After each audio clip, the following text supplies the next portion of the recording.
Safari and may include animal kills and carcasses. Viewer discretion is advised.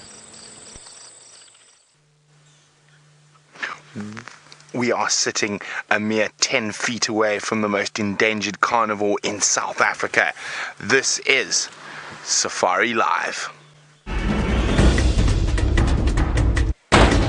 Ready.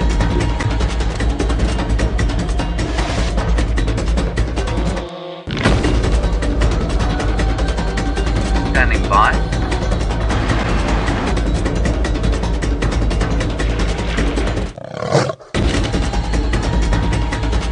Five, 4, 3, 2, 1. You are live, you are live. Good afternoon, everybody, and welcome to the air, suspended once more above a very hot African afternoon here. I am in the tent, and you will see that very shortly. Brent, of course, you've seen out there already with the wild dogs, his very favourite, and, of course, Jamie knocking about looking for lions. Connor Teagues in the air. It is 31 degrees Fahrenheit, centigrade, and 89 Fahrenheit. My name is James Henry, and I will be talking to you from the tent today. As I said to you, we're just doing a little bit of a practice for the opening for our TV show on Monday, so I hope you don't mind us using you as guinea pigs. It's wonderful to have you with us. Hashtag Safari Live is how you talk to us. Indeed, you must talk to us on hashtag Safari Live. Because we are on the internet, you may talk to us on the email as well. Questions at WildEarthTV is how you get hold of us. We are hopefully going to be finding out the state of my caterpillars, which live on Waltheria leaves. We're hopefully going to find a tadpole still surviving in the beautiful tank that I've created for them. A lot of suspicion about what's happened to them. I had about 12. I've now got 6. Many of you sending very kind messages through telling me that it's probably not my neglect, because I certainly haven't neglected them, but rather an uneasy state of cannibalism that seems to exist amongst tadpoles. So we'll do some further investigation on that. Otherwise, we'll see what we can find in these environs around here during the course of the walk. Let's head straight across to Brent Leo Smith and his very favourite animals.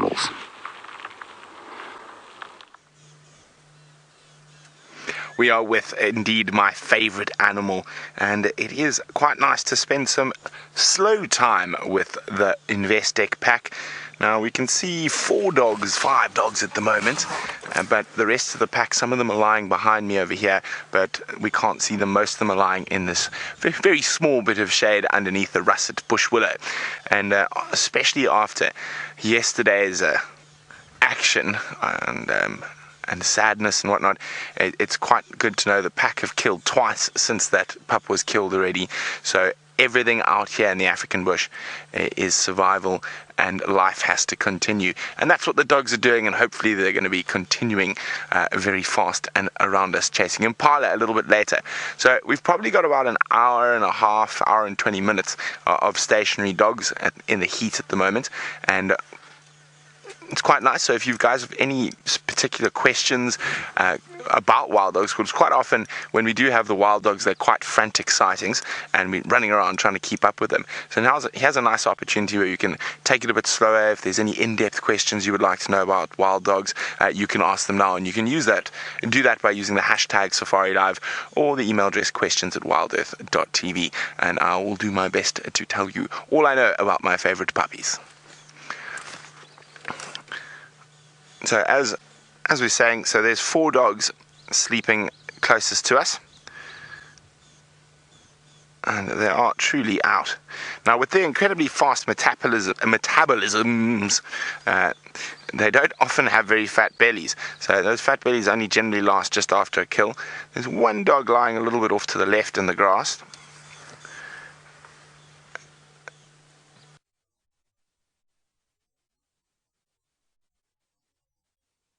And there we go. Dog.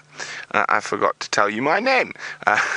My name is Brent Leo Smith, and I have my very good friend Brian, whose thumb is nude today.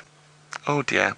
But of course, Brent and Brian are known as the Killer Bees, and we're hoping to have a killer wild dog sighting this afternoon. And as I said, we've got probably about an hour and a half before they get moving, but patience is the best, because a silly impala might stumble upon them, and or an elephant might chase them, or hopefully no more lions find them. But while we sit here patiently with the African painted wolf, let's go say good afternoon to Taylor.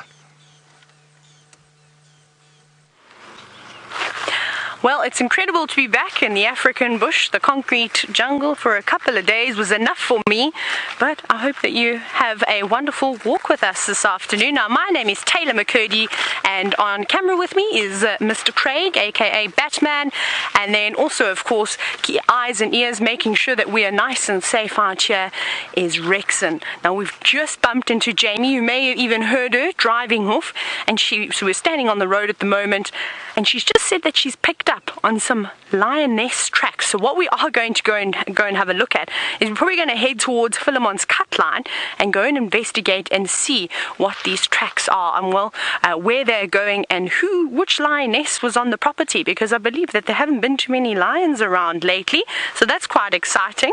And well, hopefully, I know I watched the footage from yesterday about the wild dogs, which was pretty amazing, but also, of course, very, very sad. And I think if that was me, I probably would have shed a tear or two, and I don't know if I would have been able to have stomached that sighting. So good on Brent and Genre. It must have been exceptionally tough for that, and I just hope that if that lioness is around, that she keeps well away from those dogs, or those dogs pick up on any lions that come before they get too close to them.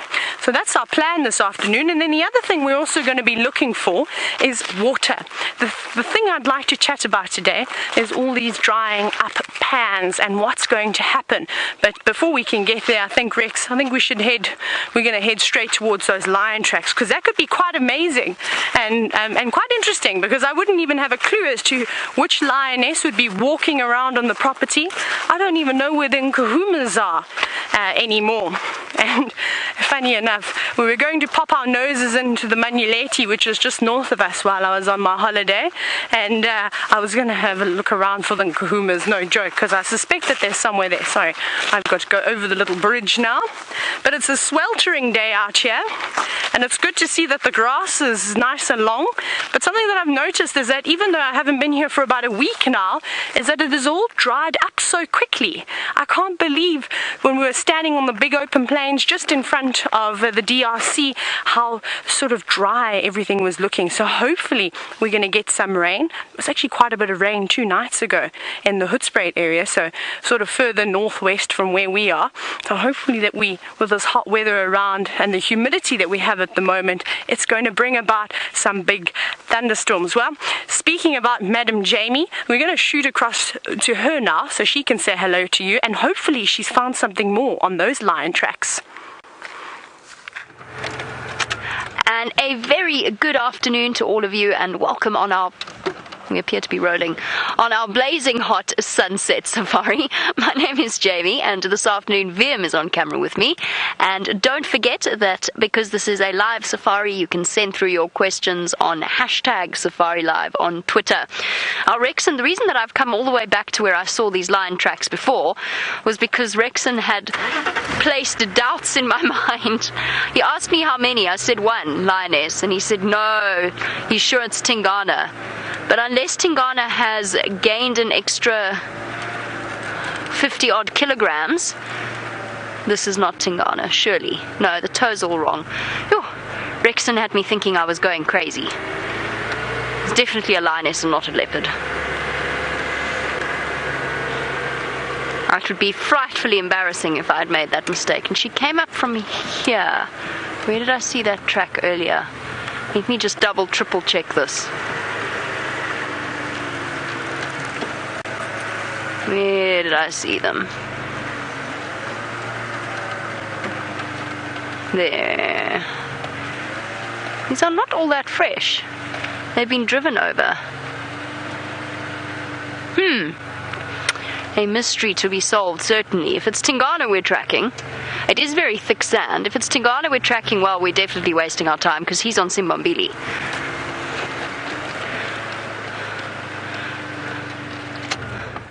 Let me just jump out quickly and double check. The lion and leopard tracks are very similar. Obviously, there is a vast difference in the size of a male lion track versus a female leopard. That's basically 3 times the size. But a lioness, a young lioness and a big male leopard, maybe you could confuse, but their toes are bigger. I thought she came from here, but I actually can't see any tracks now.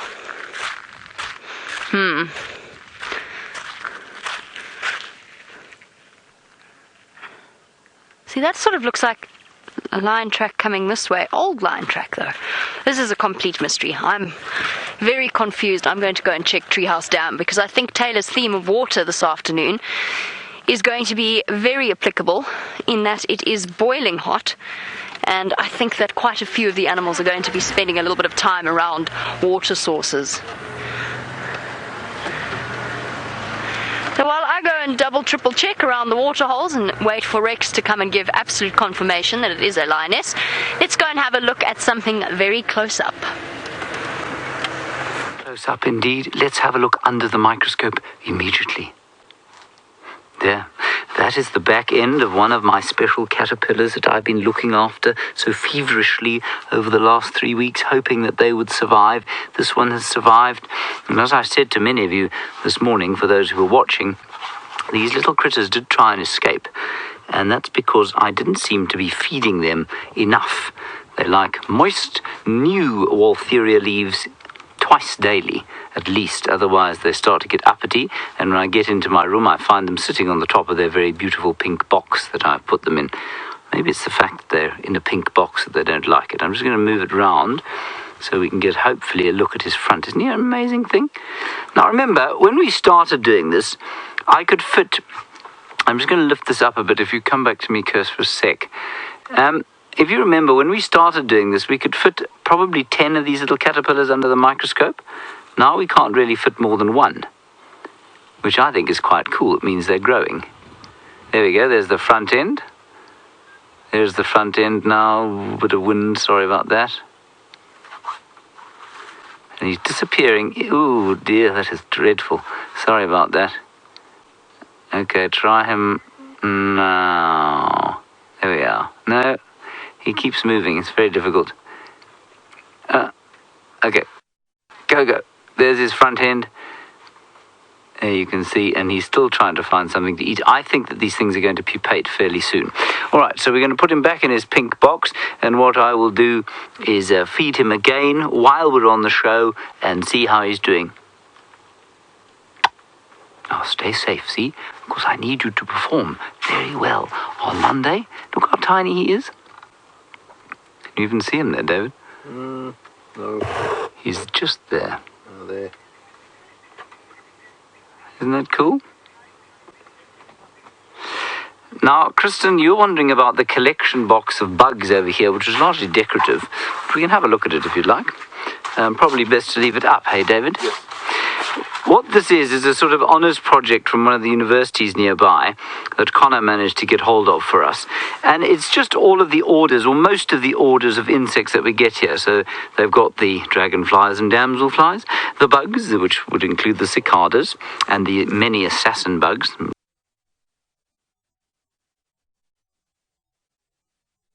Lots of different kinds of assassin bugs there. I think the Coleoptera is the biggest order, the biggest insect order. And then down to the Lepidoptera, the moths and butterflies, Hymenoptera, bees and wasps and ants, one stick insect, which has done rather well. Somebody who's fallen off his perch, I'm afraid. That's a bit distressing. The Orthoptera, which of course are the grasshoppers and crickets. And this thing here, I must just show you. That thing there is the beastly Parkmore cricket, or Parktown prawn, that we find in Johannesburg. It terrified us all as children. It's called a king cricket. And then the earwigs. Well, everyone wants to see an earwig, don't they, David? And the mantises and the cockroaches and termites. Now, that's quite nice, because the termites and cockroaches are in the same order. Many people confuse termites for being a sort of ant species, but they are not at all. They are, in fact, cockroaches. Nobody likes a cockroach. Right, good. Unfortunately, what did happen in here was that No, can't still be alive. No, he's starting to smell rather, this click beetle. Let me sit down and show you. There he is. And he died quietly here during the week. And he's lost all firmness in his head. Now that's quite interesting, because this was really, really stiff, and which means that he was holding it stiff during the course of his life, and now, well, that's over. And I'm going to try and see if I can't show you how he makes his click in a little while. Brent is still with the wild dogs. Let's go and find out how they are when you come back. The tadpoles.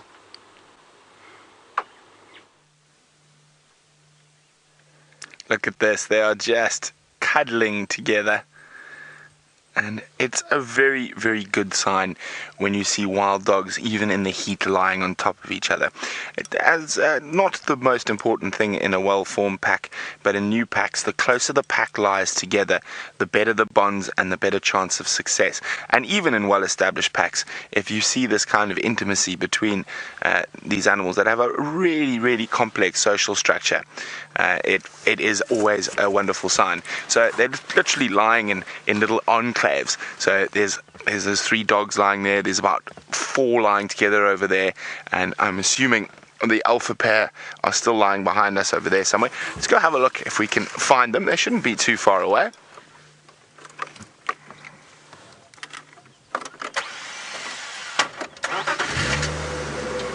Throttle Mutt would like to know how many dogs have collars in this pack. Oh, Fossil, sorry. How many dogs have collars in this pack? There are only 1 that has a collar.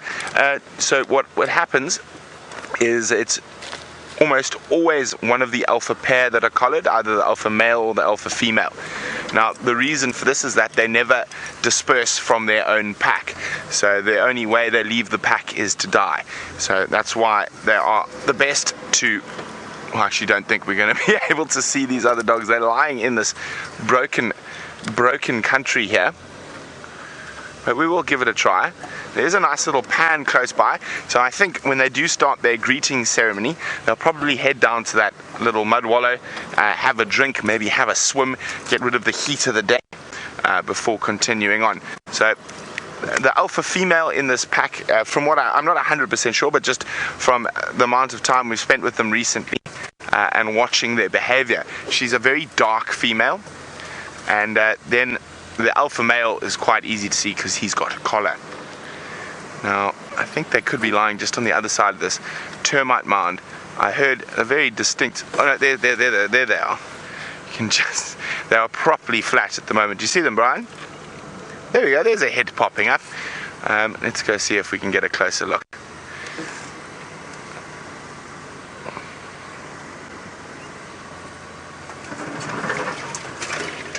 Now, Janet's wondering, how can I tell the difference between an adult and a sub-adult?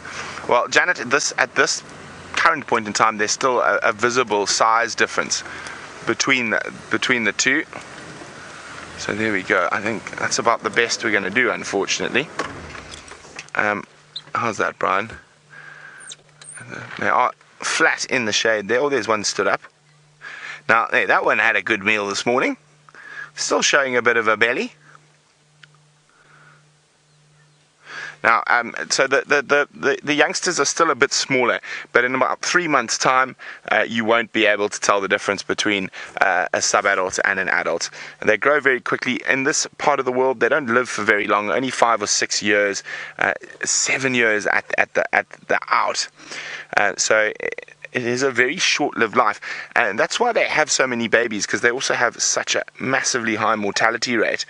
And a female wild dog can have up to 25 puppies in one go.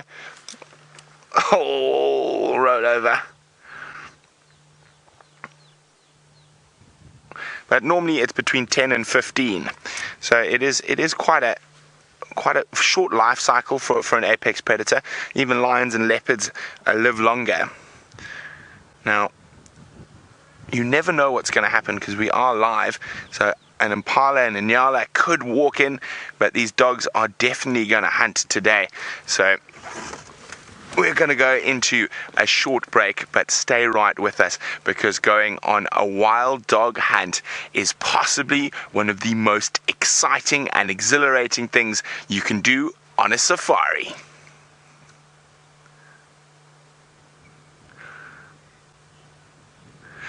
And there we go. There we go.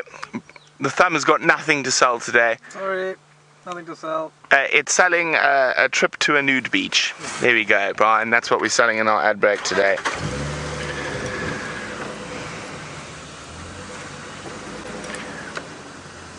Okay, well, we're going to not move a muscle from these beautiful puppies. While we do that, it seems like Taylor's got some tracks in the sand. We have indeed got some tracks, and it seems as though we've got a male leopard track and a funny looking insect. Have a look who's just joined us here. Oh, there's my shadow. Can you see that, Craig? What is that? That is a bizarre looking thing. Come here. Are you going to bite me? I'm going to pick it up. There it is. What is that? Jamie, have you ever seen something like that? I can't quite see. So, I'm trying to dodge Craig's aerial. So Jamie's next to us as well, and I'm going to show you the leopard track, but I've got distracted by something that could possibly move away from us. But that is an amazing looking thing, and it's actually got quite a long little proboscis, but you can't see it quite just yet. Let me see if I do this, Craig. Can you see the little, see how it's curled its little mouth part in, just like that? It looks like it's something in between a praying mantis and I have no idea what else that could be. That is interesting. Let me show Jamie. Maybe Jamie's seen something like, you'll see Jamie's right here. We'll get back to the leopard track.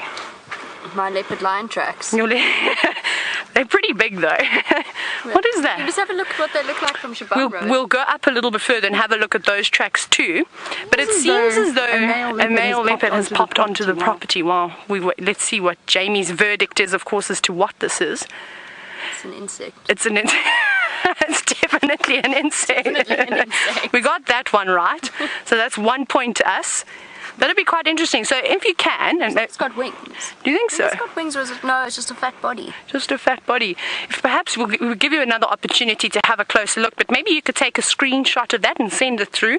It's always good, of course. Are you putting it on my hat? There we go. If you can please take a screenshot of that for us so that we can all have a look. Stay there. And see what it is a bit later. And that's of course one of the fun things about being out here, is that the longer you stare down at the ground and you lift up rocks and you turn over trees, the more likely you are to find something that you've never seen before. And well, this is one of them. But also James is in the tent, and I'm sure that he's watching right now. We'll just let it live up on my hat. So I'm sure that maybe he'll be able to pull out an insect book and have a quick look as well. But if you have a look at this track down on the ground, we go down on both knees. It's not particularly big, and it's not particularly broad, but I reckon it could be still, if you weren't sure, it could be a juvenile lion track. I think that would still look like a juvenile lion track, and that's the problem with young big cats, is that of course you get a leopard, and when they get to an adult, their track is only going to get to a certain size, and the same thing with an adult lion. But of course they have those growing phases, and one thing that I always forgot, especially when I was tracking, is that you get small and baby animals too. So you'd look at a track and you'd say, how could it be that it's not this size, it's not this width? And then my assessor would say, but how do they arrive? Do they arrive 6 foot tall or 1 meter? You know that type of thing? No, they start as little ones too. But this is indeed, and Rexon, who's been in the bush for since the beginning of time really, has confirmed, and he says that this is definitely a male leopard track. It's not particularly big. You can see compared to the size of my hand, a little bit smaller, but I reckon that would be the size of the Nkuhuma's cub tracks now, easily. Maybe even a bit larger than that, but they're going that way. And Jamie said to me that this morning they found, where was he? Tingana on Simbambili. So who is it? Unless he's done a big loop and cut through the drainage line and gone straight back west. He did come from the south, though. He did come from the south. He just cruised through. So maybe he just popped in just to make sure that nobody was coming through to perhaps take over his territory. You know, they like to do that from time to time, which is a bit sad because we were getting so excited because the closest water from here is actually some mud wallows on Ingwe Alley, or we call it the Skabenga Road. It's like a naughty road sort of that has been created, and now we use it on a regular basis. So it's a bit sad and disheartening because I was hoping that we were going to find a leopard sleeping in the drainage line on this very, very hot day. But now that we have, of course, figured out who it is, and most likely it is Tingana. Mvula doesn't seem to come this far these days. What about Sandile? Where is he? Where have you seen him? We haven't seen him for a long time. Have you heard where he was last seen? I saw him a month ago, more than a month ago. So Jamie's just said Nkoro saw him about a month ago, but and I'm sure I don't think he's quite set up shop anywhere, has he? I think he's still cruising in between all the various big males' territories, trying to find his spot. He's still a bit young. So we did see the other day, about 3 weeks ago, Herbert and I found some youngish male leopard tracks, not quite as big as Tingana's or Mvula's. So we didn't know. Someone just poked their nose out onto the property and then left again. That could have been him. So you never know with these young male leopards. There's always constantly new ones coming on without you knowing. But I think what we're probably going to do now is we're going to stick to our original plan. We're going to head back towards Ingwe Alley, the Skabenga Road, and have a look at some of those mud wallows. But I don't know where Rexon has gone. Jamie's got better eyes than I do. So what we're going to do now is you're going to just climb across next door back onto Jamie's vehicle. Bye-bye. Thank you very much. This is very confusing. No, it's not confusing. It's just he must have walked on some very thick sand. You should see the size of those tracks. They're about that much bigger. That's crazy, eh? Not that much bigger. That would be a giant cat. Okay, cool. I'll if I bump into Rex, I'll send him your way. So they must have been Tingana, which makes more sense, I suppose, because it means that a lioness didn't come wandering through in the heat of the day onto Djuma and away from the rest of the pride. I'm astounded. It goes to show just how much of a difference your sandy soils make with track size. As you saw comparatively with Taylor's hand next to that track. Now look at this. Is Rex trying to hide away. These tracks seem so much larger. Okay, they've unfortunately been walked upon. And it is very, the light is very harsh, so we might struggle to get a good view. But okay, that puts us back on track to what we were going to do.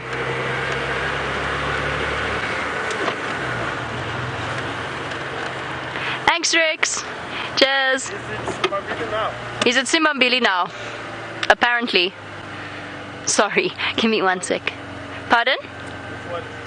I don't know. I have no idea. Thanks, Rex. Sorry. What were we talking about? Oh, apparently a leopard walked across the dam wall last night. See, this is what you miss when you've been asleep. When you sleep in the morning. Bev in Connecticut, you were the one who was telling us that a leopard walked across the dam wall last night. Seems as though lots of leopards were on Djuma, and then they all decided to leave us. I know there's a lot of leopards. See, it's so clear now.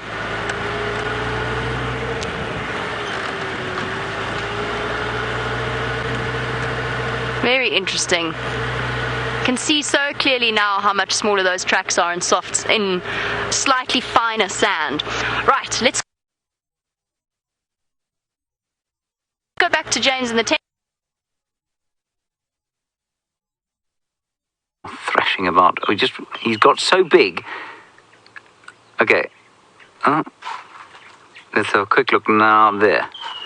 He's got golden eyes. I don't believe that he is a dwarf puddle frog anymore. And this one is twice the size of all the others. They're the leg buds. You can just see the leg buds coming out there now. So he's definitely growing, but he's not growing very fast. Right, let me take him out of here. I don't like them thrashing about like that, especially as he's getting quite big. And what we'll do is I'll show you where they're living. Well, they're not living in this. This is a kind of temporary tent tank, if you like.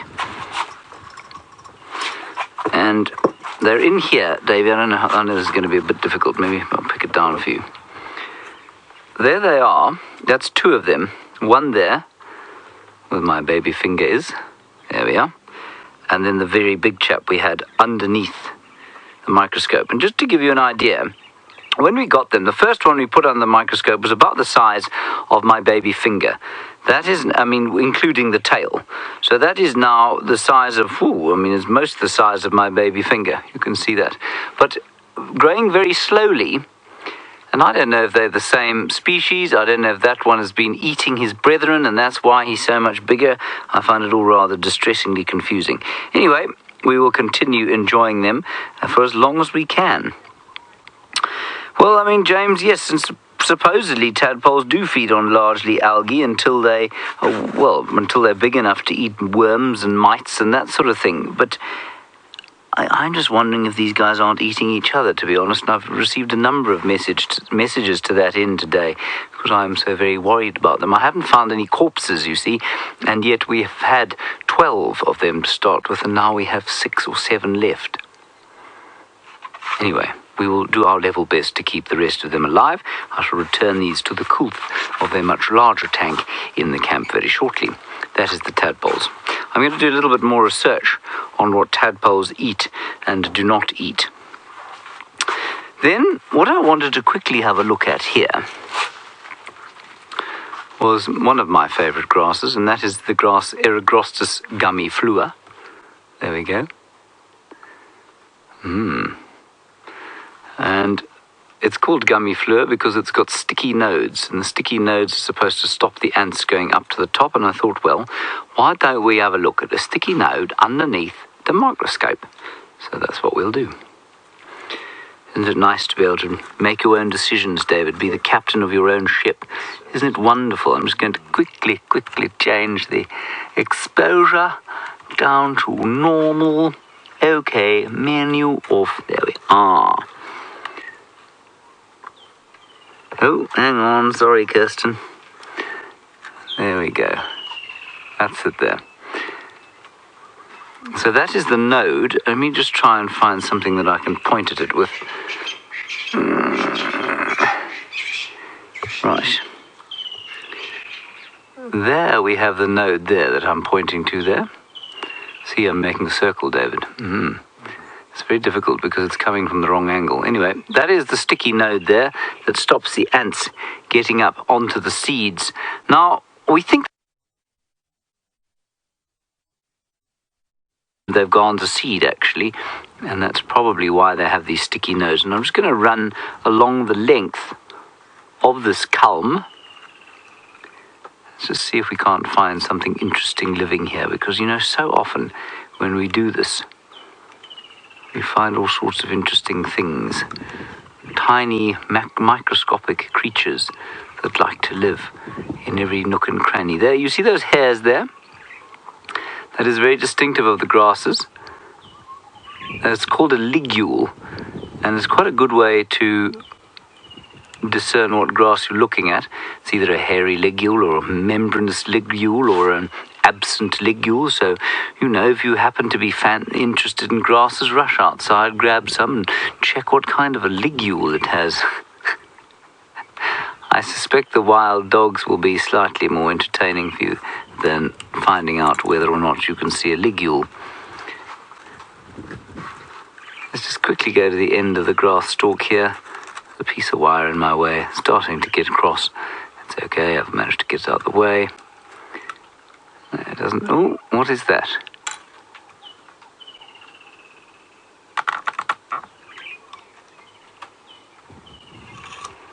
No, that's just a bit of dirt, I think. This is a fascinating sequence, isn't it, David? Is this not the most entertaining thing we've ever done in the tent? Very much so. Yes. Okay, I don't think there's anything underneath this grass. It's getting a little boring. Shall we head across to Ronald's feed? You haven't seen Ronald for so very long. Kirsten, are we able to go to Ronald? Here is Ronald. There he is. There's his view. There's his friend, Timothy the terrapin. And I'll just give him a little waggle so that you can see that he is alive. And we'll just move him a little bit closer. This, of course, will be giving Alex an absolute heart attack. And what you will notice, perhaps, is that Ronald's feed looks much clearer, don't you think? He's had his goggles removed from him, which means he's even less waterproof than he once was. There we go. That's quite a nice picture, and you can see all the terrapins there. The serrated hinge terrapins largely, I think, in this pond, and they're all just looking up there. Now, that water, I collected some for the tadpoles yesterday. It's very hot. I had to put ice in it before I was able to give it to the tadpoles because it's very, very warm. Ooh, there's a wasp to the very bottom right-hand side of the feed. Oh, it's gone now. Never mind. And somehow the terrapins have managed to cope in that sort of heat, but I didn't think the tadpoles will, so I cooled it all down. Anyway, as the evening starts to close, so that picture will become a deeper and deeper sort of blue colour on top and golden underneath, which I think will be quite exciting. So that is all that Ronald has to show you right now. It is quite a hot day. It's not very hot. It's 31 degrees, 89 Fahrenheit, which of course is a very pleasant temperature, as has much of the summer been this time round, and perhaps there'll be an elephant or something like that coming down to have a drink. Taylor is wandering about and would like to tell you about it.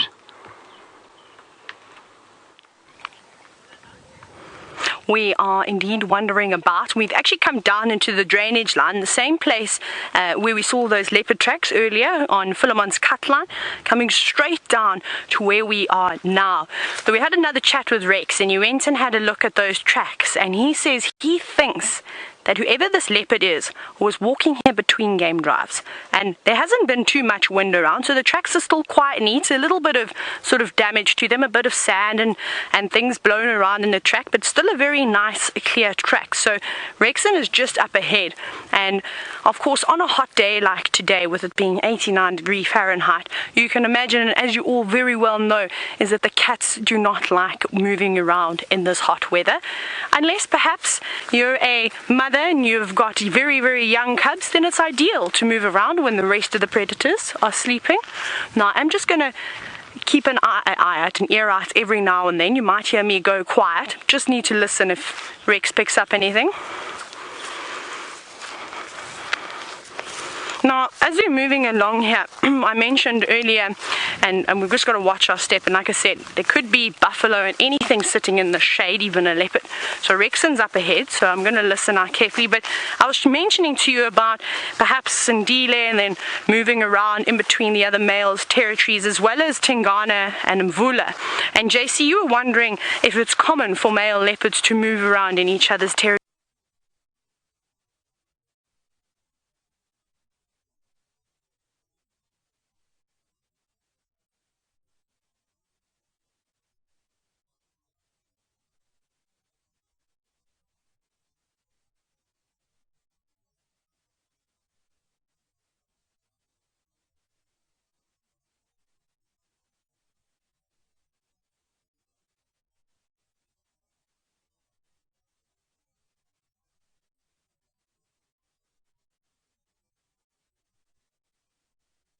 Left your mother, it's difficult, and you can't just live up in one spot unless you get exceptionally lucky, and maybe recently a big male leopard has died in that area and nobody has claimed his spot yet. Then you might find a younger male perhaps moving around there trying to keep that spot for his own, but as soon as somebody bigger and stronger comes through, he'll be chased away. So what they have to do, and I saw it a lot with quite a few different leopards, but a male called the flat rock male, and then of course I've seen it again with Sindile. When I was guiding down in the southern Sabi sand, we would see these young males who didn't quite know what to do with themselves just yet, going all the way north past Londolozi and then coming all the way south towards us, and then even further south into the Kruger National Park and moving around like that. And that's where I actually saw Sindile as well. He pitched up and down in the south, and I was completely shocked and blown away because he traveled a huge distance. So for young male leopards, yes, it is common for them to move around, but for dominant ones, no, not necessarily. It's sort of a little bit less common.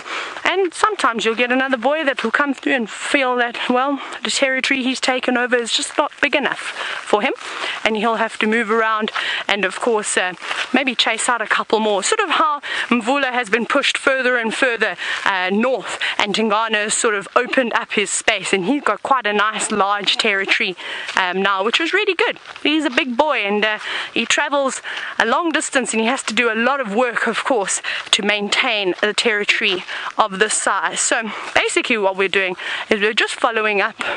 Rexon's gone back up there, so I think we'll probably go up this way. We'll just find a nice clear way, because Craig has got a big aerial on his back. So we'll go up here. We've got to keep, of course, searching, and maybe this leopard is indeed around. But our original plan that we said this afternoon is we're going to go to a couple of pans, and those pans are in Ingwe Alley. So if this leopard was hot and thirsty, perhaps he's headed in the same direction that we are wanting to head to. So we're going to start making our way there, but we'll make sure that we're safe with Rex. Up we go. Oh, this is where we go. We're actually on Rebecca's road now. This is perfect, and the soil is nice and soft, so we'll be able to pick up any tracks that have come around here. We need to scan this road and have a quick look, and I must have a chat with Rexon and see which direction this leopard has gone. But we're going to go back across to Jamie, and we'll see what she's got planned for you this afternoon. The leopard situation is very confusing indeed. That this male walked up and down the road repeatedly. There are just tracks everywhere. A little bit further to the west of where Taylor is now. I'm not quite sure what was going on. If it must be Tingana. I mean, it's not impossible that another male came in, but we'd have to verify, double check that update that he is in fact on Simbambili, because it's interesting that he came all the way to this corner of Djuma, walked around a lot. I'm trying to see if there's any female tracks as well. It might have been he responded to Karula calling. She might have been around. Shadow could have been around that area. It's right on that intersection, and as you were talking about with Taylor, leopard territories can be quite fluid. Now, James, speaking of our leopards, you want to know if there's been any recent updates on Djuma. I've heard he's mating with a female, or he was mating. He was found I heard a rumor that he was found this morning. Now, as you know, but for our new viewers, Djuma is called Djuma because he runs away from the vehicles. He's very, very skittish. He's obviously come from an area where there's not regular exposure to safari vehicles, and of course, Brent spent a very, very long time with him. When was that? Must be nearly a year ago now. Just getting a little bit closer to him each time and getting him more relaxed in the presence of the vehicles. And he's a male that's kind of established his territory to the north of our Traverse area in a property called Buffelshoek. But apparently he's mating. I think because he ran away, they couldn't really properly establish which female he was mating with. Because once a male leopard runs away, as we've seen, the females, when they're in estrus, tend not to let them out of their sight. They can be persistent, I think is probably the best way of describing their behavior. They stick with that male the entire time. But it would be interesting to know, because I don't think we do know the full stories of leopard dynamics. It would be interesting to know what was going through Tingana's mind last night, that he was up and down sniffing like that. Maybe he was responding to the call of another leopard. Maybe Karula was around. We just don't know. But it would be fascinating to try and figure it out. I'm trying to work out which tree my chameleon was in yesterday, just for fun. I want to see whether or not it stuck around, because they are territorial. Doesn't mean they stay in one tree, but they are territorial, especially a large one like that. And I'm sort of hoping that it might still be around, but trying to remember exactly which tree it was in is tricky. But while I try and figure that out and try and remember exactly where it was, I think it was somewhere around here, let's go back to Brent and his dogs. Well, we've managed to move around to where the rest of the pack are, and you can see there's the alpha male, and you can see his collar resting in the shade of a guarri bush. I can't see whether it's the alpha female lying next to him. I think she's actually a little bit behind. Oh, sorry, my hat's in the way there. Hi.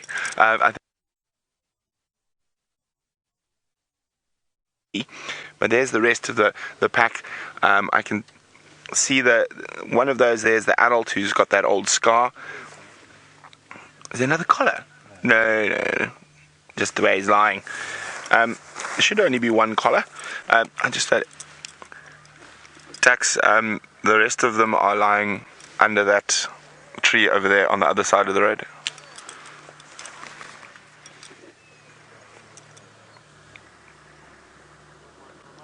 Oh, they are just too wonderful. And what we've done now is where we're sitting with the rest of the pack, we can actually smell the smell of excitement, which is the smell of the African wild dog.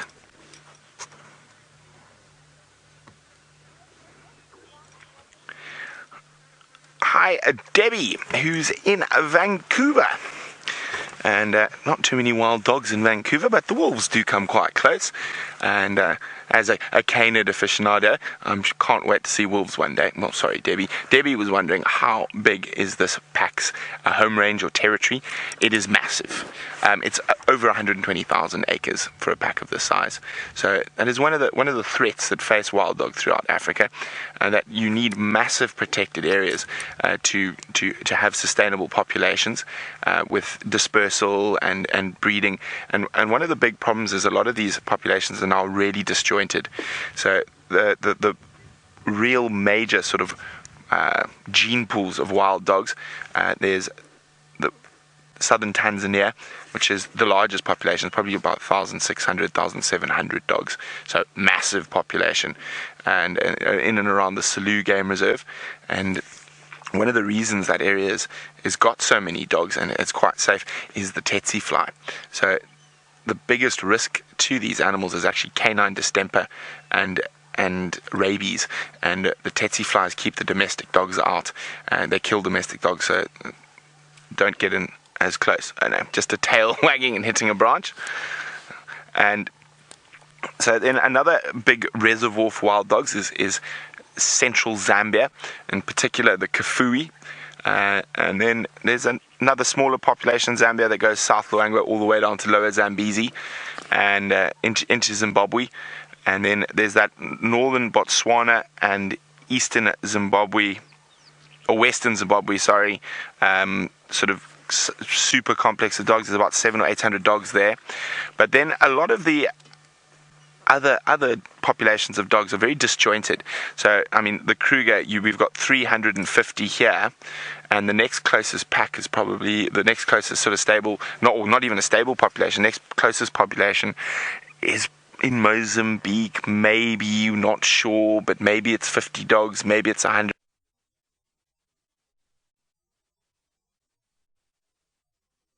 dogs.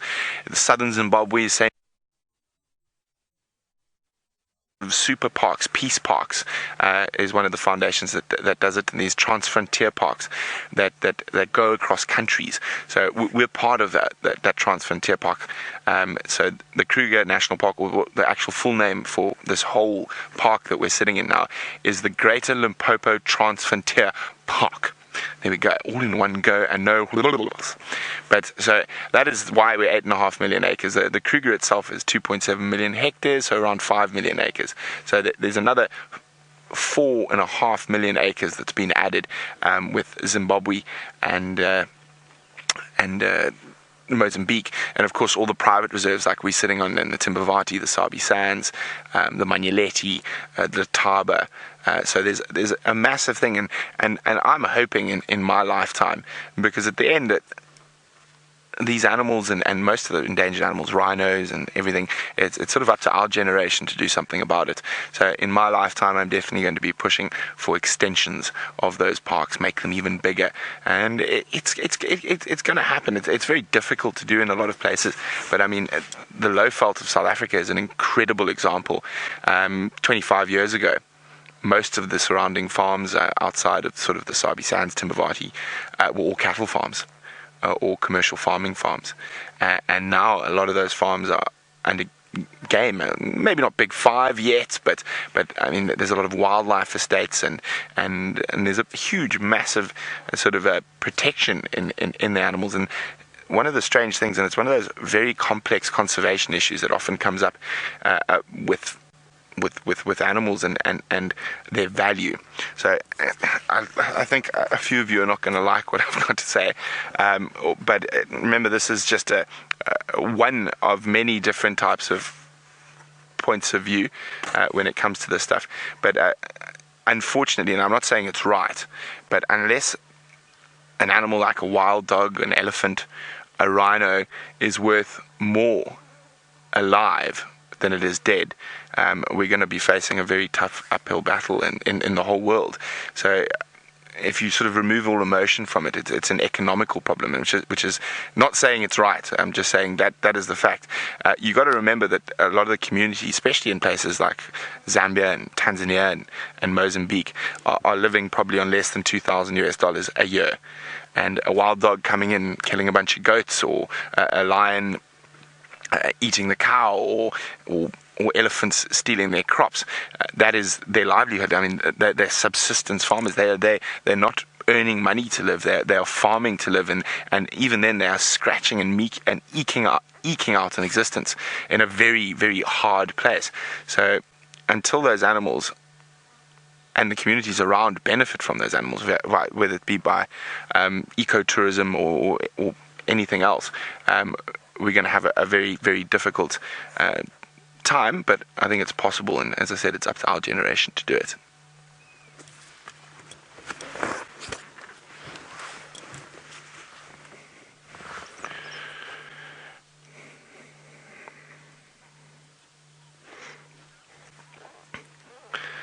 Hi, Turtle Trekking.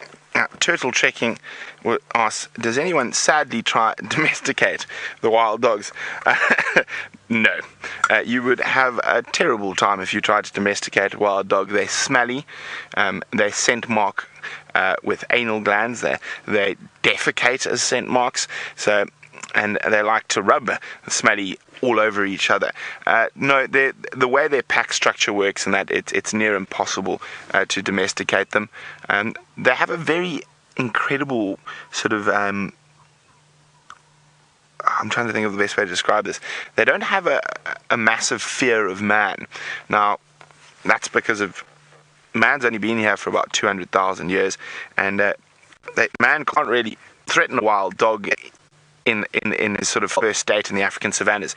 They're far too fast, so they're quite curious about people. And some of the most amazing interactions I've had with wild dogs is on foot. And if you just sit down, I've had them sniff and touch my shoe. It all depends on the pack, and I've had that with wild dogs that in places like the Southern Selous that have probably never seen a human on foot. So it is an absolutely incredible animal, and it's just amazing. And there's never been a reported attack of humans by wild dogs. Now, that's not to say they wouldn't take advantage like any predator if there was a small child wandering around, but of adults, there's never been a reported human attack by wild dogs. And it was it last year? It could have been the year before, when James had that incredible scene when he was on bushwalk and the wild dogs trotted down the road right next to him. I won't lie, I was in the nearby. Jamie and I were on tracking team, and I was insanely jealous of James. Now, I'm very fortunate, and it seems that my dad's favorite animal is also a wild dog. It's also James's, and where my parents live, we actually have 2 packs, and we get to see them quite regularly. My dad's he works from home. He's been sitting in his office typing on his computer, and they killed an Inyala 3 meters from him with the front door open. My mom's had a wild dog kill while she was having a shower, an outside shower, and they ran and they killed an Impala right next to there. And I was actually busy cleaning some of my fishing equipment outside, sitting out there, and 3 of the pack of it's quite a big pack, I think there's now 18, 19 of them. 3 of them sort of walked up and sort of, "What you doing?" "Oh, no, you're boring. We're carrying on." Off they went. So no, I do have a very special attachment to these creatures.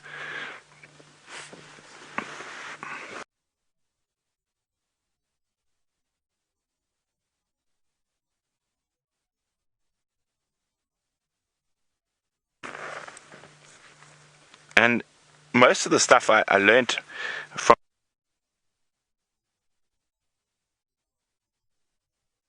we'll talk a bit more about that a little bit later, because James has got lots of gadgets and wonderful things to show you in his safari tent.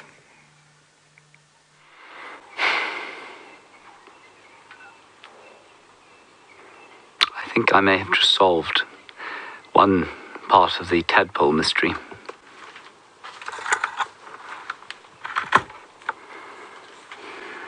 There it is.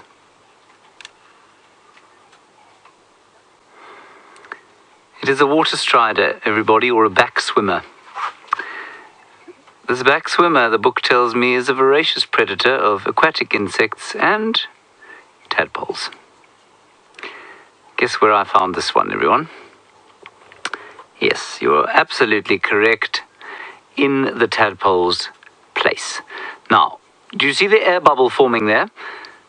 It has a groove cut into the bottom of the abdomen there that it's able to use as a lung. So that's obviously probably carbon dioxide now. Then it'll stick its backside out of the water, gather in another bubble of air, keep it in the groove, and then I imagine the oxygen will diffuse into the body via some spiracles, and that's how it will breathe.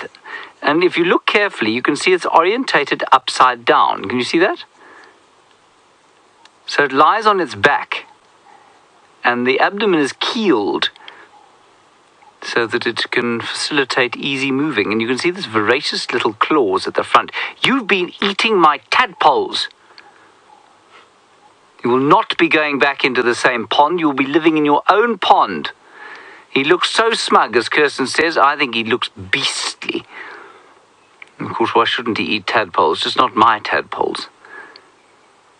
But this astounding creature, and apparently, I mean, what they can do, I've seen them do this. When I tried to catch this one, it did it. They can, they dive, if you try and catch them, they dive down into the water. And then also, what they can do is they can fly. Some species of them can leap out of the water and fly. Now, whether they fly upside down or not, I don't know.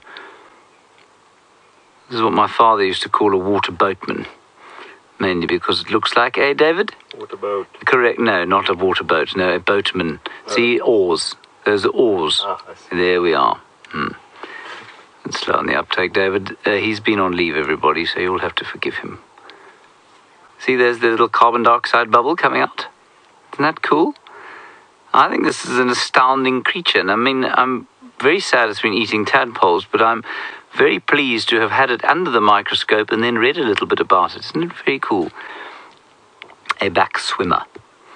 Right, I believe now we are going to take ourselves from the microscopic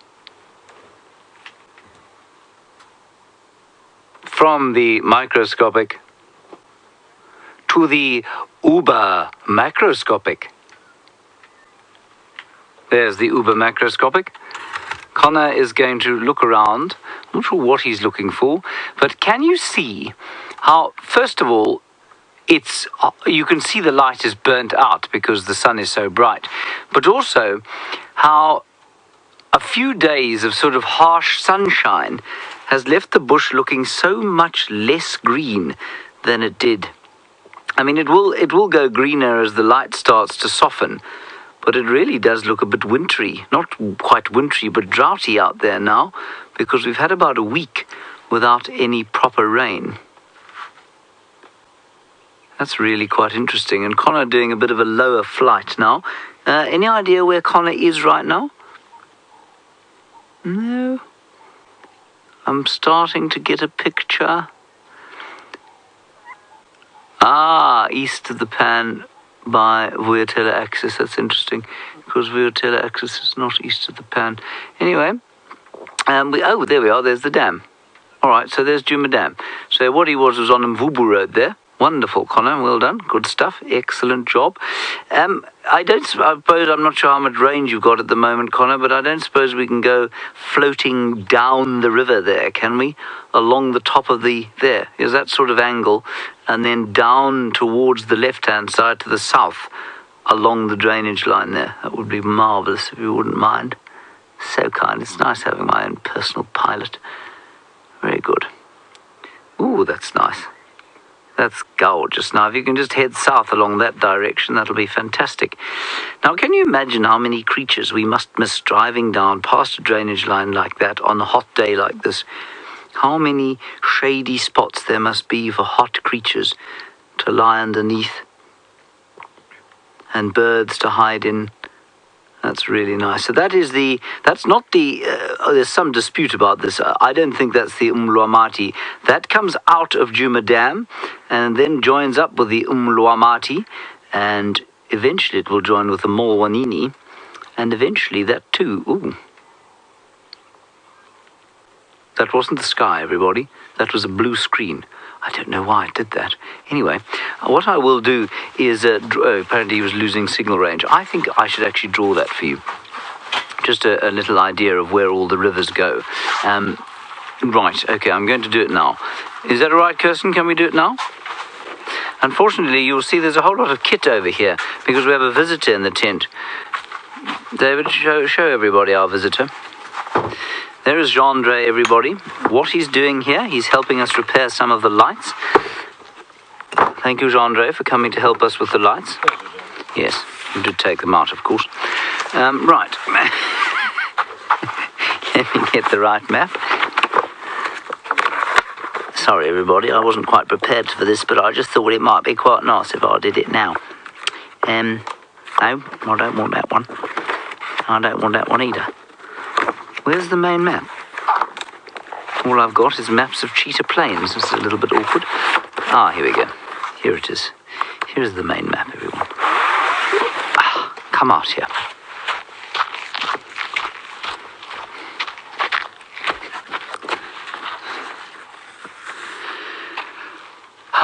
In fact, this isn't to scale, so I'm going to have to do it on the back of one of them, but that's okay. There we go. Now, my cartography is slightly better than my animal portraits. Sorry, David, I can't believe I nearly did that to you. Wasn't that awful of me? There's the dam. There's Djuma Dam there, okay? It's facing the wrong way. Let's do it again. There's Djuma Dam there. And it's fed by 4 drainage lines that sort of feed off each other like that. And here's the Buffelshoek cut line just that runs along there. Then it runs down like that, and in from the top of Buffelshoek cut line comes that beautiful drainage line that I think is the actual Molwati or Umluamati, and then it flows down through the bottom of Djuma, and coming from this side here comes the Molwanini, and that's the one, of course, that the big Chitwa Dam is on.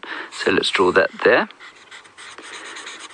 And they then flow down, and the scale is now going to change quite a lot, into a big river called the Manyeleti. And the Manyeleti comes all the way from the side like this. And as the Manyeleti hits the great steaming, they flow into the Manyeleti there, at the same point that the Manyeleti hits the great Sand River, which runs sort of east-west, and then it turns south, just before the Sand River turns towards the south. And that's how it goes. And that total area there is probably about 10,000 hectares, so about 24,000 acres. That's how the main river systems of where we operate work. And then that thing goes into the Sabi River, which in turn will end up, I think, in the Limpopo River, which will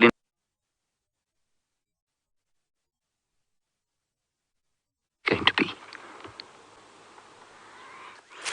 The Indian Ocean, my goodness, wouldn't that be a place to be on this fine sunny day? I think the closest ocean to us is Mozambique. Now finally we've arrived at some smaller pans, but we're not going to get into them just yet. First we're going to have a look at this beautiful knobthorn tree, and you can see, well, it's not quite alive anymore, and it's been broken off by what I can only suspect to be elephants, but you can see that it is also covered in mud. And this is a very nice one. It's actually perfectly positioned right next to the mud wallows. Well, they're just behind Craig at the moment, but the elephants would come here, or a buffalo or a rhinoceros or even a warthog would come and have a nice wallow in this mud. Not too great for drinking. Wallow around, spend the day, maybe have a siesta, and then of course come up to something like this and have a good scratch. And it has been well utilized, but you can see as that after the elephants have killed it, look what's happened. Oh, look at that. I just dropped stopped us. Did you see? I don't know if you saw that. So I got a bit excited. But as I shook the tree, a skink fell out of it. And I thought it was a piece of mud that had broken off. And it landed right in front of me. And then a bit of a fright. And then scurried off. My apologies, Mr. Skink. And well, it would be a good place, of course, for a skink or something to live in here in this wood, but it's also, of course, a good scratching post. But I hope the next elephant that comes around here doesn't rub it too hard, because it's going to push it over. Now, I believe that one of the rarest creatures out here that you've been seeing with Brent has finally decided to wake up. Let's go take a look. Look at this, it's the greeting ceremony of the African wild dog. You'll see the biting of their faces. That's the pups begging now. They're starting to get hungry. They're like, Mom, Dad, and aunts and uncles, I'm hungry, I'm hungry, I'm hungry. And there we go. It's the alpha pair. They're going to run through to the alpha male now. The alpha male's just in front of us. They're trying to get the adults going.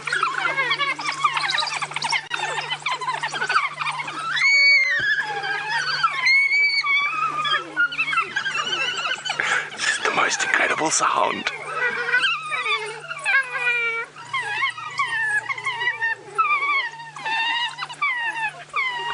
Now they're going to probably go for a drink, but we are going to get the drone up and ready in case they go eat anyway here, but I don't think they're going to get moving just yet. This is just the beginning of the greeting ceremony.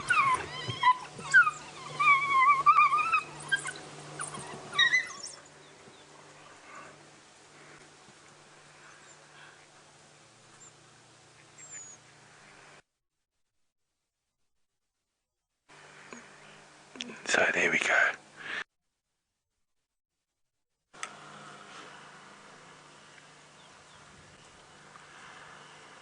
So we've got the drone up in the air just in case we need it. But I think they're still might rest again for a little bit, but this is the initial starting of that greeting ritual. It's not ritual's a better word than saying all the alpha females up. The pups haven't spotted her yet. She's through behind, Brian, through there. So there's the alpha female. You can't really see her. She's a ghost. Can maybe just see a tail wagging. There we go. Now let's see what happens when the pups see her. She might try to stay out of sight. There, she's ducked down again. But I think some of the pups might go have a drink, and there is a little pan right next to us. So there we go, and there's one dog getting, there we go, a thirsty puppy. Let's just try and move to where I can get a shot for you. You'll see there are other game drive vehicles around with us, and that's also a good thing, because keeping up with wild dogs, even with the drone, is a team game. Brian, let me know when you got a window. Has he stopped drinking already? So, just a wall of thorns. And just a little bit further back. There. So that looks like that's an adult that's up there, but not one of the alpha pair. Generally it's going to be the alpha pair, not always, but most of the time it's going to be the alpha pair that gets the pack going.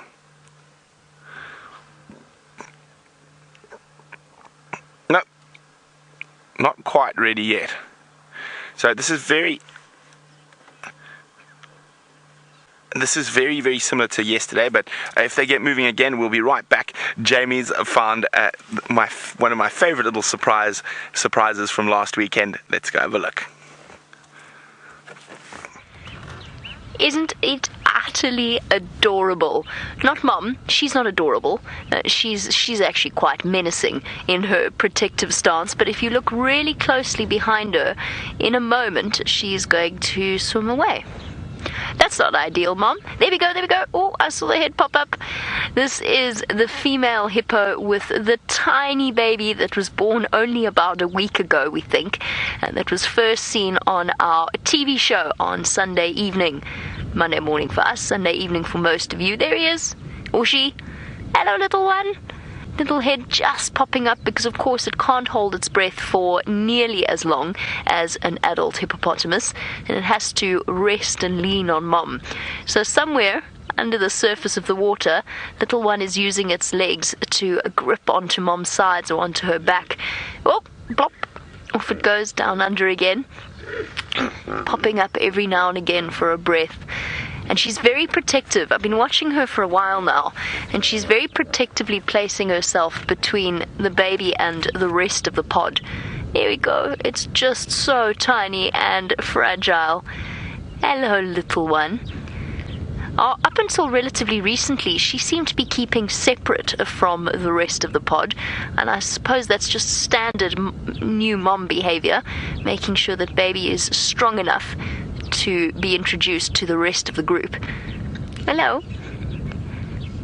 Now, it's unusual, but sometimes particularly young males can be a threat to a young calf like this.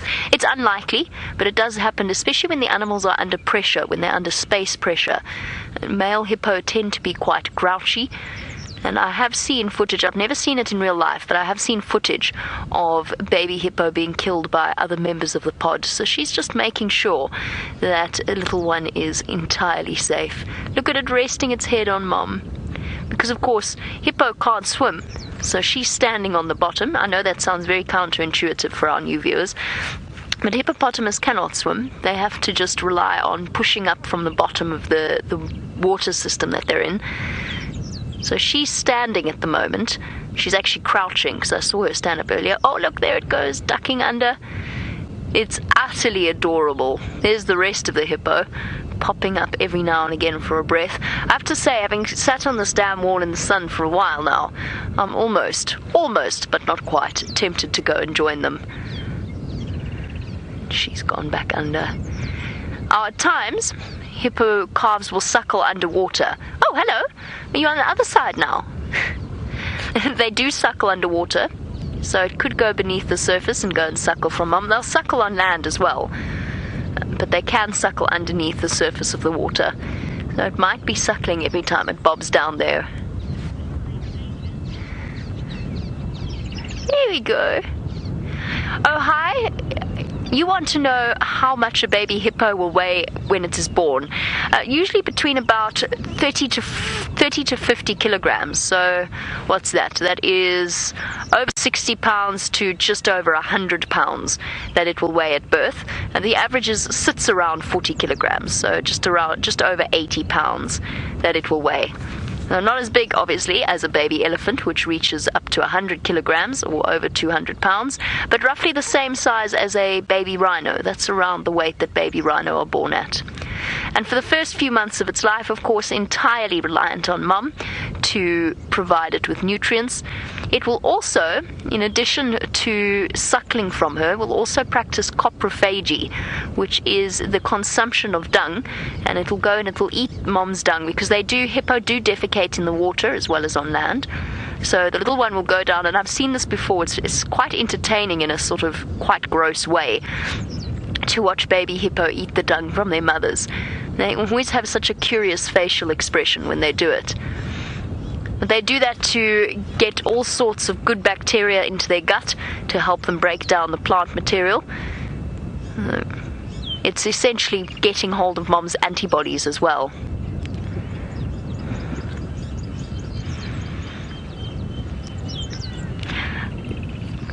Now, of course, at 40 kilograms, that's relatively buoyant. The hippo is relatively buoyant. And Kat in Tampa, you want to know, how does the baby hippo stay on mom's back? I was actually trying to find that photo for you, Kat, or not a photo, it's a drawing that I've got of a baby hippo underneath the surface of the water. They sort of hook their feet or their knees onto the side of their mum, and then they just push up. They just need that to push up every now and again. So they manage to somehow, and I mean, the skin of a hippo is not as smooth as it looks. Remember that she's also got hair all along her back, which helps to maintain a little bit of friction to help launch the baby upwards. And of course, most of its weight, it's not as though it would be trying to grip on like it was on land. Most of its weight will be held by the water, so it's just sort of gently clinging onto her side. You can see it stays close to her the entire time. And it doesn't mean that it can't move away from her, and they do occasionally, but that'll become more and more prominent as they get older. Now, UK 2K, of course, we do have crocodile as well as hippopotamus in this particular waterhole. I haven't seen the crocodile today. I've been looking out for them, but I haven't seen any sign of them. You want to know if they would ever take a baby hippo. A large crocodile might, but it would also have to be a very, very brave crocodile, because chances are, Mum, as you've seen, Mum is basically inseparable from the calf for the first few weeks of its life, and Mum will be there immediately to protect it. And there's no croc big enough in the world to actually take on an adult hippo, and she might not have ivory the same size as a big bull hippopotamus, but she's certainly got very, very strong pointed ivory tusks in her mouth, and she would basically bite a crocodile in half if it were to try and tackle her baby. So whilst a crocodile could potentially, it would be a very foolish thing indeed. My favorite is the hippo leaning against that stump. It's hilarious. Look, it's found the most fantastically comfortable sleeping spot. Resting its head on the log. Fast asleep. It's the perfect spot because it doesn't have to concentrate on staying near the surface of the water. It can just lean. It's like an elephant sleeping against a tree.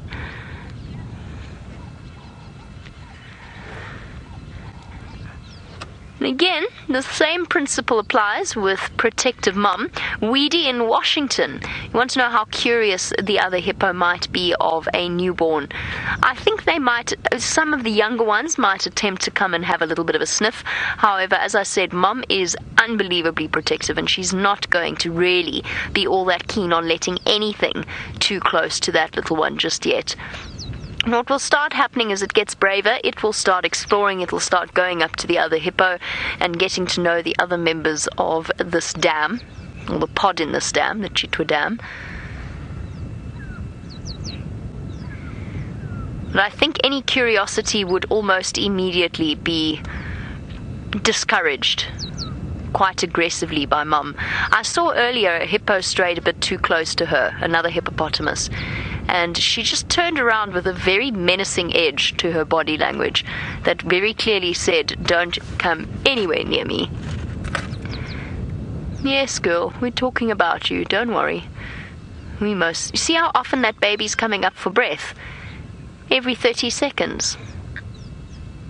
Right, well, it seems to be a water-themed afternoon this afternoon. I'm not quite sure what I'm going to do with myself, but while I decide, let's head over to Taylor, who's gone to another pan. As though that since I've been here that the water seems to have been disappearing at the rate at which the sun is beating down upon us. Now, some of you actually may remember exactly where I'm standing. About a month ago, I was on a morning walk with David, and of course Rexon had joined us, and I was standing in this exact same spot, and this is where we found those strange looking things that we couldn't decide if they were fish or if they were shrimp. And then with all of your help, we actually came to the conclusion that it was one of the hundreds of species of the fairy shrimp, the freshwater shrimp, which was quite exciting. Now, if you have a look at this water over here, though, you can see it's almost impossible, unfortunately, to see anything because it is very murky. There isn't much left in there. All the sediment has been stirred up from the various animals coming through and having mud wallows. And I think the most recent one was probably an elephant that was squashing around in here. But something that I'm going to be looking for, which I'm quite interested in. Hopefully James, when you go to James in the tent again, he will show you a picture of something called a tadpole shrimp. Now, you get them all over the world, but they are the most incredible looking things, and once we get a new set of rain come through and fill up these mud wallows again, I'm going to look for one. But they sort of look like a horseshoe crab, but I'm almost a microscopic version, and they're really amazing because they utilize these pans, and well, it's a part of their whole survival system. But one amazing thing that they have is that the females will lay their eggs at the bottom of these disappearing pans. They only lay them in seasonal pans. Lay them in the mud. Those eggs then eventually sink to the bottom. Sometimes the eggs even go underneath and inside the mud, of course. And what happens is that the larva the egg develops into a larva, and then the development process stops completely. And then the outside of the egg starts to harden. and eventually performing a protective casing so the sun doesn't affect it. It won't be affected by freezing, even the odd bump, and if it gets stood on, this egg will actually survive. And they can live like that in that dormant state for up to 20 years, which I think is quite amazing. And I think it's incredible. And every species is slightly different. They rely on a certain amount of rain in order for them, of course, to rehydrate and then start developing again. And I always think that's amazing, and there are so many different things out here that utilize, of course, these seasonal plants, and I think that is just absolutely incredible. We are going to go to an ad break shortly, so if you're thinking of going anywhere, don't go anywhere too soon, because we don't know what's going to happen. Is a buffalo going to come and join us over here? Are the wild dogs going to get up and start heading out on a move? Where is Jamie's hippopotamus going to go? We hope that you stick around, and like I said, this is live. You never know what's going to happen next.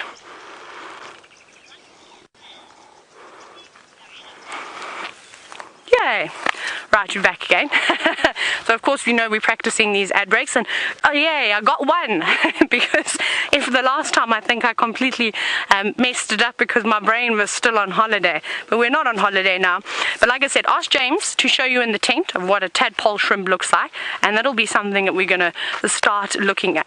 Now, another thing about these pans is that as wonderful as what they are, and they're fantastic, they provide, of course, a substance that animals can smear across their bodies to protect them from the sun, also suffocates parasites, you know, all that. So they do some good, but unfortunately they can also do a lot of bad, especially a drying up, well, puddle like this. Now if I walk here, and I'm going to be very careful because I don't want to get stuck in the mud, but we saw it at Arathusa Dam. Remember, a couple of months ago when those 2 buffalo bulls got stuck in the mud. And that's what happens, is that when you get to these periods where animals are desperate, there's no food, there's no water, they will go in to a spot where there is water, and this is completely natural, this is not man-made. And they'll come through and they'll get excited, and they'll step, and you can see, look at my foot. I'm not even putting all my weight on yet, and you can see I'm just sliding in. Now you can imagine what would happen when I go a little bit further up to sort of where it looks a bit like a stew. I would sink, probably further than knee deep, and I can promise you it would be extremely difficult for me to get out of that. Buffalo, elephants, rhinos, you name it, will get stuck in these things, and often they can't get out of them. So there is, of course, good and bad with dams, with natural pans, with mud wallows, and all these types of things. But we're going to go across now to James, and we always talk about how warm and cozy James is. I think it's a bit like a sauna in the tent. But remember to ask him about the tadpole shrimp. Let's go see what he's got to show you. Right, everybody, I have found you a tadpole shrimp. That's largely because, well, there it is. That's what it looks like. It's not an insect, obviously. It is a shrimp of some sort, which makes it a crustacean. Gorgeous picture. Thank you, David. Shall I try and find another one now? I think we'll probably just leave it there, really. That is the tadpole shrimp, everyone. Good. Now, today, during the morning drive, or just prior to the morning drive, Viam and I were having a gentle conversation with each other in the workshop as I was checking the sort of fuels that go in the front of Wendy. I have no idea what any of them do, but I check the levels of them, and we were having a conversation about what we were going to do for the morning, and he said, "James, look over there."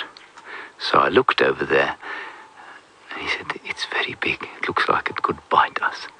And it did indeed look like it could bite us, and look what it was. Shall I try and get some light in it? Sorry, let me put, there we go. How's that, David? That, everyone, is a fly. A fly. It is alive. I am terrified of what it might do to me. I'm not going to release it just yet. That is one fly. I don't know what kind of fly it is. I still need to try and find out. It will be released, fear not. It is a magnificent creature, but it is quite terrifying. How do I know it's a fly? Well, it's only got one set of wings, you see. And we know that the diptera, or the flies, only have one set of wings. And this looks like a wasp, but it is almost certainly a fly. Now, what I'm going to try and do is show you its face through the microscope. I've now got so much sunlight beating down in my eyes that I can't see anything. Hang on a second, everyone. Oh, there we are. No, we're not. There we go. Have a look there. Isn't he cool? He's a magnificent fellow. And those eyes, of course, allow him to see quite a lot of detail, and he's got a big, large, biting mouth. There it is there. Right. We're going back to TV now, everybody. Are you ready? I know it's going to be a shock to all of you, but here we go. Welcome back, everybody, to your live safari here in the northeast corner of the world's most beautiful country, that is South Africa.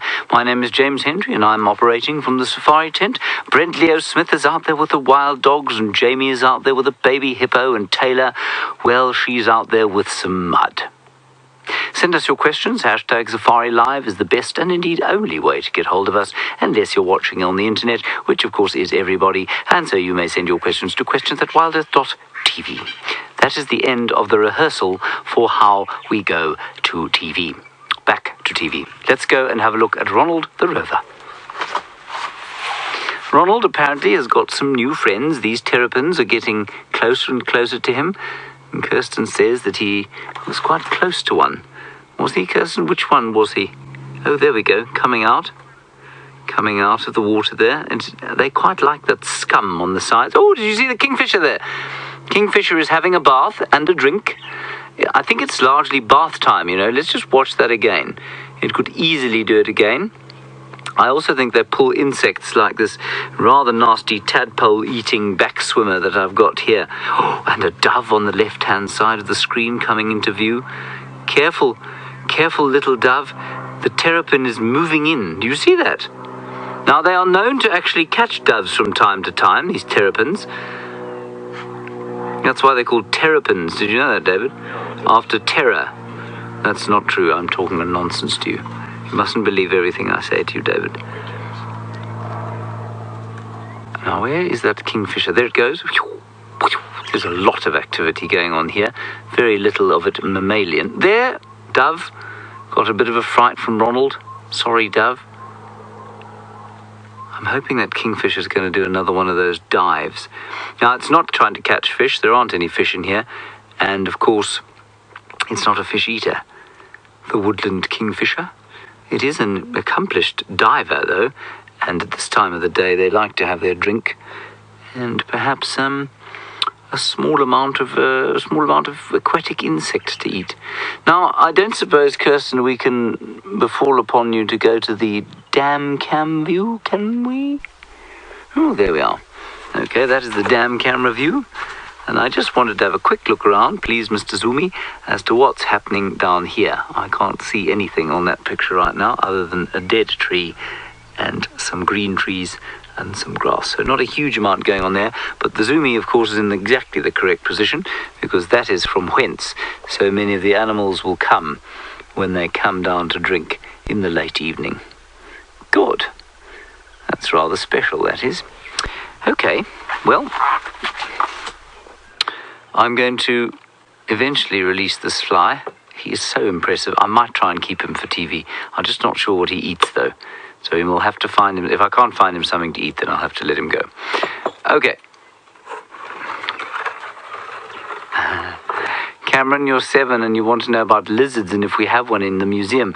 We don't have a lizard in here. There has been a lizard under the tent, and I was trying to find it just now, and I will keep trying, Cameron. If I can find it, we'll definitely show it to you. The thing is, with a lizard, you know, a lizard likes to move around a lot. An insect tends to be very much static. If it's got enough to eat, then it'll just stay in one place. But a lizard moves around a lot, and they just tend to be a little bit more restless than some of our insects. And so, you know, you can see this fly sitting here quite comfortably now. He's not doing anything at all, and so I'm happy to keep him there. A lizard wouldn't really do that, would try and escape the whole time, and the insects that try and escape the whole time we also just release once we've looked at them here. So that's why we don't have a lizard. I just want to look at this under the microscope. I picked it the other day, and it's something called a hare's tail, whose botanical name I have forgotten because I need to read them at least 78 times these days to remember them. I'll do that for you now and tell you that it has caused death. We're not entirely sure which part of it. Let me turn the lights up a bit. go. And can you see on the sort of mid to top right-hand side, there's a nasty-looking spike. These things stick into you horribly. And they look like they're sort of soft grasses. They are not. They're vicious, spiky things there. You can see them there. Right, that is all I have to say about the hare's tail for now. I'm going to find out a little bit more about them. And of course, one of the favorite foods of the Investec pack is scrub hares. Let's go and find out if they're going to catch one.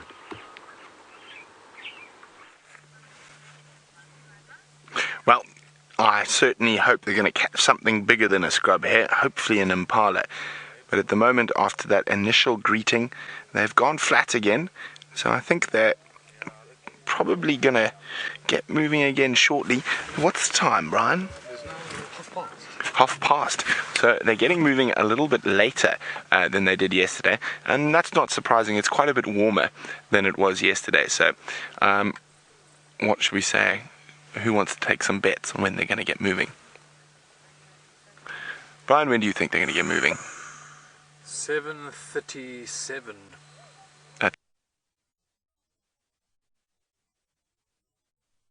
So 17:37.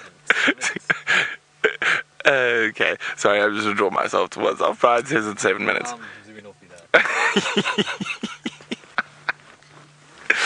I think I'm going to go with 12 minutes.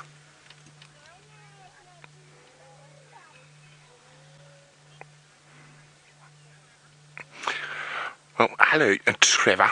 And Trevor would like to know, does the low population in the dogs lead to more inbreeding?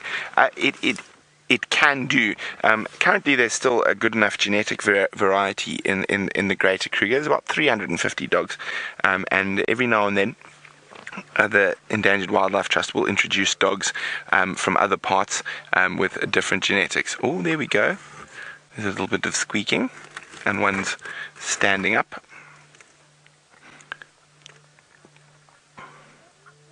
Now, it just takes one of those puppies to start getting excited and waking up all the adults.